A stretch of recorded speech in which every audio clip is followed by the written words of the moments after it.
राज्याचे कर्तव्यदक्ष मुख्यमंत्री सन्माननीय देवेंद्रजी फडणवीस साहेब यांनी घेतलेल्या ॲक्शनमुळं, दाखवलेल्या तत्परतेमुळं शेवटी CIDच्या समोर वाल्मिक कराड यांना शरण यावं लागलेलं आहे।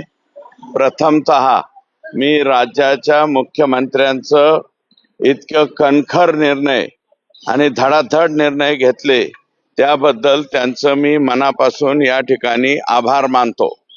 आणि आता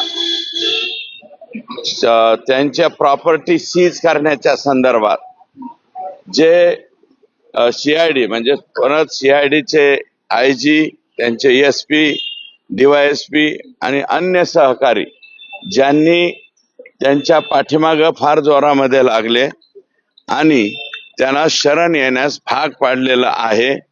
आता कोर्टाकडे त्यांनी परमिशन मागितलेली आहे यांच्या प्रॉपर्टी सीज करण्याची।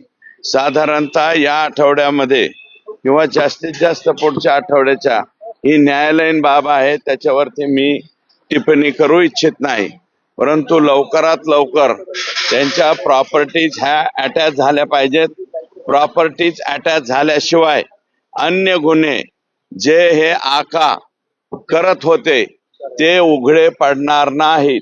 यांच्या प्रॉपर्टी सीज झाल्याच पाहिजेत, अन्यथा आम्हाला दुसरा मार्ग सुद्धा अवलंबावा लागतो का काय असं या ठिकाणी मला म्हणायचंय।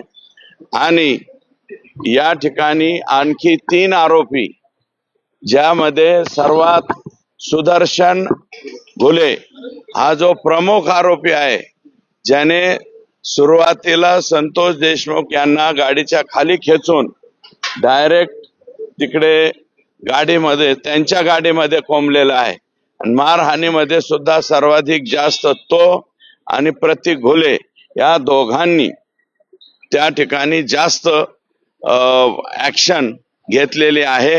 विष्णू चाटे हा आता सध्या 120B मध्ये घेतलेला आहे, परंतु त्याला जर व्हिडिओ कॉलिंग करून दाखवली असेल तर तो सुद्धा याच्यामध्ये 302 मध्ये येईल। आणि हे जे आका